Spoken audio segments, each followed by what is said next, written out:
Alors, je suis une élève de Nathalie, j'ai plus de 50 ans, je suis blanche, mais ce qui va peut-être me sauver de ceux qui veulent nous supprimer, c'est que je suis une femme et puis que je suis entrepreneuse. Avec Gonzague de Binière, on a créé Raise, qui est une société qui réunit les grandes réussites françaises. On investit dans des entreprises de taille moyenne, et puis notre équipe, on donne 50% de ce qu'on gagne à une fondation pour aider les jeunes entrepreneurs, ce qui fait que j'ai tous les jours la chance de rencontrer des jeunes qui ont envie, qui créent et qui inventent le monde de demain. Mais ce n'est pas de cela dont je voudrais vous parler. Je voudrais vous parler d'un petit garçon qui a 7 ans. Il sort de CP et il ne sait pas lire.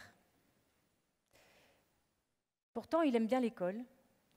Et puis, on lui fait faire un test, on voit qu'il est dyslexique, donc il va chez une orthophoniste, il continue l'école, et puis il sait lire des mots compliqués comme éléphant, girafe, château fort, mais il ne sait pas lire les mots comme, avant, après, qui sont des mots abstraits.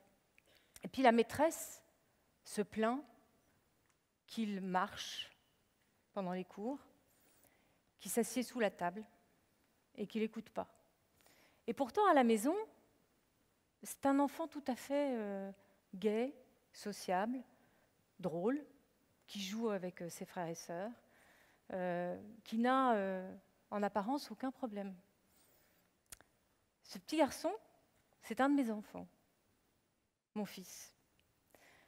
Alors avec mon mari, on a pris une décision qui était de regarder ce qu'il aimait faire. Il aimait jouer et il aimait chanter. Et plutôt que de se dire qu'on allait s'acharner sur lui à l'école, on l'a fait rentrer dans une maîtrise et il s'est mis à chanter. Au moins, on s'est dit, il y a quelque chose qu'il saura faire, qu'il fera bien et qui fera qu'il a confiance en lui. Et puis, un jour, la prof de chant nous dit, est-ce que vous voulez bien lui faire un test? Parce que ce n'était pas comme ça qu'elle me l'a dit, mais c'est comme ça que je l'ai compris. Je voudrais savoir s'il est intelligent ou s'il est stupide. En fait, elle m'a demandé, elle voulait savoir qu'est-ce qu'elle pouvait lui demander, qu'est-ce qu'elle pouvait exiger de lui. Et puis on a découvert que c'était un enfant qui était surdoué, mais qui était surdoué pour les choses de la connaissance, mais moyennement doué pour l'organisation, etc. Aujourd'hui, à 21 ans, il a été professeur, il a enseigné à l'université, il passe la grecque d'histoire, et tout va très bien pour lui. De temps en temps, il continue de conjuguer les adjectifs et de mettre des S au verbe. Et pour préparer la grecque, il marche, il marche, il marche. Pourquoi je vous parle de lui? C'est parce que le système scolaire en France, c'est un système qui est fait pour les parents, les enfants de professeurs, d'enfants qui savent rester assis sur une chaise, qui savent écouter, qui savent apprendre les règles, mais qui ne vivent pas nécessairement ce qu'il est nécessaire pour le monde d'aujourd'hui. C'est quoi le monde d'aujourd'hui?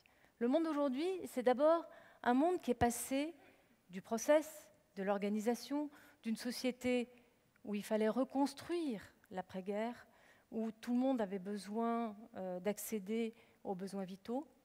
Et donc, on a construit des grosses entreprises, on a construit des process, des organisations, etc., à aujourd'hui un monde qui est celui de la connaissance. Tout le monde parle de la big data. Mais qu'est-ce que c'est la big data? La big data, on vous parle des données, de la façon dont ça vous donne la puissance, etc. La réalité de la big data, c'est exactement comme si vous voyiez un écran d'ordinateur avec des points partout. Et ces points, ils bougent tout le temps. Quand on a été éduqué comme moi j'ai été éduquée, on essaye de trouver une abscisse, une ordonnée, comment on va pouvoir l'organiser, de comprendre l'ensemble, et puis on se dit on va organiser tout ça et on va en faire quelque chose. Le monde d'aujourd'hui, c'est pas ça, parce que les points, ils bougent tout le temps. Le monde d'aujourd'hui, c'est je vais prendre un point là où il est, un autre là, et je vais les utiliser, je ne vais pas les bouger de leur endroit, et je vais les utiliser pour l'usage que je veux en faire. C'est ça, aujourd'hui, le monde dans lequel nous vivons, qui est le monde de la créativité, le monde de la connaissance. Nous sommes passés du monde du Moyen-Âge, où on construit des piliers, des trucs bien solides, qui aujourd'hui se cassent, partent en quenouille, qu'on essaye de rafistoler en mettant des échafaudages, à un monde de la Renaissance, un monde où tout est plat, tout est tout ouvert. Ce ne sont pas forcément les grands qui gagnent, et c'est les petits qui peuvent gagner. C'est ce monde de la créativité et de la connaissance. Dans ce monde de la créativité et de la connaissance, qu'est-ce qu'il faut apprendre à nos enfants? Bien sûr, il faut leur donner la boîte à outils, apprendre à lire, à écrire, à compter. Mais comment le faire? Comment faire cet apprentissage pour nos enfants? Eh bien, il y a des scientifiques qui se sont penchés sur la question, qui ont fait des études très poussées, mais franchement, quand on regarde nos enfants, on se dit qu'il n'y avait peut-être pas besoin d'aller chercher si loin. Mais figurez-vous que la pire façon d'apprendre, c'est celle que nous sommes en train de vivre aujourd'hui. C'est-à-dire vous, qui m'écoutez sagement sur une chaise, c'est bien parce qu'il fait noir, donc je ne vois pas si vous dormez, je ne sais pas si vous m'écoutez, mais en tout cas, moi, je délivre mon speech et puis je me dis, pourvu qu'il en reste quelque chose. Écouter sur une chaise, c'est la pire façon d'apprendre. L'autre façon d'apprendre, qui est un peu moins pire, c'est de lire, de prendre des notes, d'écrire. Mais la meilleure façon d'apprendre, vous savez ce que c'est? C'est ça. C'est de jouer, c'est d'expérimenter, c'est de vivre ensemble, c'est de partager ensemble un sujet, un projet, de vivre une expérience et de regarder comment, ensemble, on peut arriver à trouver une solution, à apprendre ensemble. Et donc le jeu, la façon, pourquoi les jeux ont tant de succès aujourd'hui, c'est parce que le jeu, c'est la clé de l'apprentissage. Pourquoi? Parce que l'apprentissage, c'est l'expérience. Et vous avez remarqué que quand vous apprenez un jeu, au début, vous ne comprenez pas très bien les règles, vous vous trompez, vous recommencez, mais vous n'avez pas du tout l'impression d'avoir échoué, vous êtes en train d'apprendre. Alors pourquoi faut-il qu'à l'école, il faut tout de suite qu'on ait tout juste? L'apprentissage, c'est justement d'échouer et puis de voir que finalement, en refaisant, en remettant le chantier, finalement, on progresse, on apprend, on grandit. Donc la première chose qu'il faut réapprendre dans la façon d'apprendre, c'est de jouer. La deuxième chose qu'il faut redonner dans l'école, et même à l'université, ou partout, ou dans l'entreprise, c'est qu'on ne peut faire participer les enfants et les grands, puisque nous sommes tous des adultes qui apprenons, qu'en donnant du sens. Si je comprends pourquoi je fais quelque chose, ou pourquoi j'apprends quelque chose, je vais en faire, je vais vouloir l'apprendre. Si je ne sais pas pourquoi donc je le ferai? Combien de fois je me suis dit, mais pourquoi j'apprends cette leçon de physique-chimie? Ça ne me servira jamais dans l'existence. Et si on vous explique que cette physique-chimie, ça permet, quand on est enfant, peut-être de fabriquer des bonbons, je vais peut-être me dire que je vais faire de la physique-chimie. Donc, le jeu et le sens. Le troisième élément qui est essentiel, c'est se dire que c'est la bienveillance. J'ai eu un jour un de mes fils, je vais à la sortie de l'école, et la maîtresse me dit, il a eu 0 en dictée, mais surtout félicitez-le, parce qu'il a fait beaucoup de progrès, avant il avait moins 35. Je me suis dit, chic, j'ai enfin une maîtresse qui comprend mon fils. C'était pas le même, hein. C'est pour vous dire que j'ai eu plusieurs cancres. Cette notion de la bienveillance, et la bienveillance, c'est pas simplement la bienveillance pour être à l'écoute de l'autre, mais c'est la bienveillance économique. Si j'aide l'autre, qui vient me voir avec un projet, si je le fais, c'est parce que je sais aussi que s'il réussit, il va ouvrir un nouveau monde. Il est lui-même capable de créer quelque chose qui, d'une manière, va réagir sur moi.